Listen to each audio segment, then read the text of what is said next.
Okay, part two. I'm going to take the crucible off, so put the lid back on, and then go here. And this is the hardest part, actually, probably is. I'm actually going to have to take the lid off. And grab the crucible this way. Okay.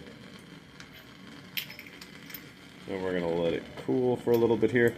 The problem with taking a hot crucible and putting it onto the scale over here is that if you look at the scale, I'm going to take the lid off, here in a second anyways, you'll notice this is made of metal.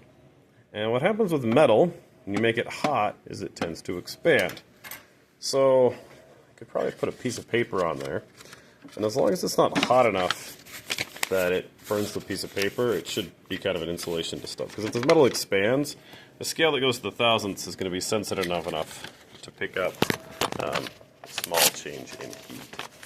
So I'm going to take this paper, make sure the paper is not coming into cut. And then something else you have to do, you just have this numbers here. We're going to press this button over here that says tare 0. Usually in chemistry we say tare. Tare means to set that as 0. And actually a better thing to do, put this lid on, and what this does is it stops wind from coming into the top. Okay, and then we're going to make sure that this is tared at 0. If it's tared and it's not moving, we're good to go to the next step, which is to grab the crucible that is, hopefully at this point, not too hot. Alright, so take the crucible. I'm going to go back here. I've never seen that happen with a lid, by the way, so it's kind of funny. It's because I'm taking video, of course. Alright, so because we want the lid and the crucible, because we're going to make everything later, I'm going to take this and put the lid back on. And then you need to write down this number right here, 17.420. 17.420. And you'll notice the number of sig figs that are there is 5, right? So 17.420. All right. So that's gonna go here. I shouldn't write this down. I should have you guys write this down. All right, now let's go to the next part. So we're gonna take the crucible back off. We're gonna actually I can leave the crucible here because I'm gonna add to it.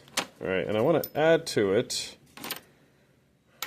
while it's on. Well, I can put it out here. So we're gonna go back to the directions. We're gonna see, and it says that we are going to add. Measure into it 2 grams of the hydrated salt. Now, does it matter if we're exactly 2 grams? And the answer to that is, of course not.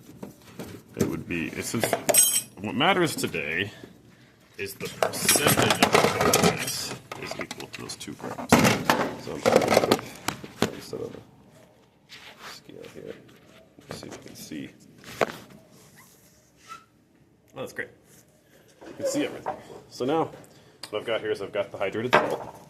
And then next to the hydrated salt, I'm going to grab this tool right here. This is called a scupula. So the scupula is going to go in. And when we're looking at the scale, the whole time we're doing this, so I don't know if you can't see the scale from here, but I really need to do this. But I'll show you, this is 6.2. So because I took the lid out, so it's going to be a lot heavier, a lot lighter. I really should be doing this with 2 hands. We're going to pour into. And that should go up, so we still need about another gram. And keep in mind, it doesn't have to be exactly. What does matter the most is that you know how much you put in, okay? And that's a lot of chemistry experiments, is you don't necessarily need it to be exactly 2 grams, but you need to know how much you put in. So now, the lid on there, and our new weight is going to be 19.846. Okay, so it's going to go here, 19.846. Okay, and now what we've got to do, so I'm going to take this back out, and it's cool enough now to touch my hands, which makes life. And always remember to put lids back on containers when you're in the lab. That is my great pet peeve. Okay, so we're going to take this, we're going to go over here, and I'm going to put it back in here. And then I'm going to take the lid, and I'm going to put the lid loose. And now the key here is to heat it long enough. There's a lock on the so you can't raise the door above a certain point. And that's to heat it long enough that the blue powder turns white, but you don't want it to go brown or yellow underneath, because that means you're not just dehydrating it, that means you're changing the substance. You're heating it to the point where the activation energy is high enough that there's a secondary reaction going on. And whenever you do an experiment, you want to check for one specific thing to happen, and if you try to do two, the experiment's going to fail. So I'm actually going to turn the burner down, because I don't want this on super high. I actually want this on low, and I'm going to move it over a little bit. And we're going to let it sit until eventually I'll pull this lid open, and that blue powder is going to be, because you can see it white on the edges already. That's the problem, is it's not going to heat evenly. It's very important that it heats evenly. So I'm going to let it there for a few minutes. We're going to go back here, and so it says on here, heat strongly for 5 minutes until all the blue colors disappeared. A glass stirring rod may be used. We're not going to stir it, because that typically, you lose material on the stirring straw, and I don't think that's necessary for this experiment. So after we pull this out, we're only going to do one way. Usually when you do this experiment, you could do 2 or 3, but today we're just going to do 1, and we're just going to make sure that it goes from blue to white. Okay. Now, if there's a secondary reaction going on, if that blue color turns to white and then it turns to yellow or black, that means you lost some of the sulfate. So you formed either copper sulfide or copper oxide instead of having copper sulfate, and that's bad. You really don't want that, because that's a secondary reaction. Now, you'll notice when I turn the fire up just a little bit, it tends to get wobbly. Okay, and that's because the natural gas is going up so fast that it doesn't actually have time to react, and it pushes itself out. You can actually stop a fire by adding fuel to it if you push the oxygen out of the way, and the hydrocarbons are no longer able to come into contact with oxygen. So be careful whenever you're doing a reaction that involves heat with a Bunsen burner not to overheat it too much. Okay, now you'll see all this yellow stuff on here. If you're taking 131 next semester, that's because you burn sulfur in the presence of oxygen, and it gives this really cool flames. But at the same time, actually they do it in a crucible, but the sulfur comes out and this stuff will actually light on fire sometimes. Some other problems that you need to keep in mind here. This thing at the bottom, the valve that controls the natural gas flow, you can actually take this, and if you unscrew it, natural gas will shoot at the bottom and fire will come at the bottom and the top, and I've had that happen in a lab before, so just keep in mind to make sure that you don't do that. Now if we look at the set's progress, we're like half blue now. I could probably stir it if I needed to, but I'm just going to let it go for another minute. I'll walk around and show you the rest of the lab while we're here. This is an eyeglass, this is like eye cleaning kit, so if you get something in your eyes, you just take them and you put it there, and it will wash your eyes out if you get anything in them. This is soap. This is my least favorite soap on earth. It doesn't clean anything. This is CMU soap. Works great. So over here, these are the graduated cylinders I've used before. More crucibles. These are called watch glasses. So, and if you notice, if you had a giant clock, you could put this on there like a giant watch. This would be a Flava Flav clock watch glass. So let's see what else is in the lab here that might be of interest. So we've got some more material over here. Somebody did a copper aluminum replacement reaction where they had copper in solution. They threw aluminum in there. The aluminum dissolved and the copper became a precipitate. Okay. And, oh, that's disappointing. This is no longer at 0. But it was cool. One piece of advice I have for you, never switch scales. Always, always, always use the same scale for your entire experiment for the day, because their tolerance is a little bit different, and when you get into the hundreds, thousands, things can change. And typically for an experiment, it's more important that your data be consistent than it be accurate. So that goes back to the precision versus accuracy.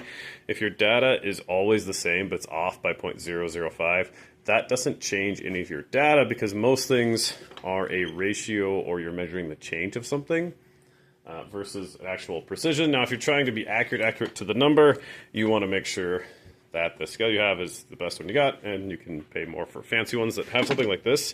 But instead of a cover on the top, they go up to about here, and they have little doors you open, and they typically are a little bit better of a scale. Okay, right, let's go back and check out the progress on our crucible. Ooh, it's getting close. So, I don't know if you remember, if in high school, if you read the book called The Crucible. So a crucible is a time of testing in literary references. And in chemistry, that means you literally heat something up and it's transformed into something new. In a literary sense, a crucible is when you go through a time of testing in your life, and for a lot of people, that's their chemistry class. So maybe the writer of The Crucible took chemistry and was like, God, that was awful, I'm going to write a book called The Crucible. At least I would like to think that that's what happened, because that just would be funny to me. So there's a tiny bit of blue color on the top there, so I'm just going to let this go for another 30 seconds. And as soon as this is done, I'm going to turn off the gas in two places. I'm going to turn it off down here and up here. You never want to leave a lab with the gas turned on. So last year, 2 years ago, this was all the way on. And so somebody didn't know that. And then they turned it to the left to try and turn it on, even though it was all the way on. And this ended up popping off. So one of those safety things in the lab is to make sure that when you leave, gas is never on and you never leave anything heated, and that's unmonitored. Right, so I'm going to turn the gas off up top, and then turn it off down here. And then something else that's kind of important for this experiment, you're going to put the lid back on the crucible, because even though this is Grand Junction and we are a high mountain desert, there is water in the atmosphere. And in any scenario, things go from high concentration to low concentration. So if there's 0 water inside the crucible, and there's 7% humidity outside, water will slowly go from the outside into the crucible, and then this white powder, after a very short period of time, will look like this blue powder again. It will rehydrate itself spontaneously from H2O that is in the air. Okay? So I'm going to wait about 1 more minute to let this cool off. Okay. This is the 131 lab. Other piece of advice I got for you next year. If you're taking 131 lab, see these goggles? These are much more comfortable than most of the other goggles. If you go to the bookstore and you buy goggles, they're not terribly expensive at the bookstore. I think they're like $6, but they look like these. And the problem with these is they suck onto your face. They're a little bit safer, actually. But they don't have a lot of oxygen flow, so people just complain endlessly about them. The key to any safety glasses you buy is that they need to have a splash guard. So this lip on the top is because things in the lab tend to splash, and if they come down into your eye, that can be incredibly hazardous, and you need to not do that. Okay? So make sure that you get safety glasses, and I'd say just go across the street to True Value, and you can get the pair that I'm wearing for about $7 or a comparable one. Okay? Alright, so I don't like doing this one-handed, because if I drop it, I have to start all over from the beginning. All right, so we're at 0.00. Put this on here. Scale is now 19.079. So we're going to go over here. We're going to write 19.079. Okay, so that's the experiment today. I'm going to clean this up. There's one more thing I'll show you here because it's kind of cool. So what I did was I dehydrated this, okay? So this is the white powder. And if you look at it, it's a pretty standard white powder. Okay, and there's the blue powder next to it. And I'm going to take a little bit of water, and I'm going to try and drop it on here. Look very carefully at it. This is hard for me to do through the camera lens. Oh, did you see the smoke come out? That's because that's exothermic. It releases heat to absorb water, and now you notice that its color is blue again, which is kind of fun. Okay, so that's your experiment today. That is in-class activity 2. Please let me know if you have any questions. The big part of this one is that you do a bunch of math. I'm really giving you 3 numbers and you're doing math, and you got to watch a fun video. And hopefully you learn some stuff that'll prepare you for 130 Lab. Have a good day, have an evening, morning, whatever time it is you guys are watching this. And just take care, guys. Let me know if you have any emails, or send me an email if you have any questions. All right, best of luck, guys. Take care.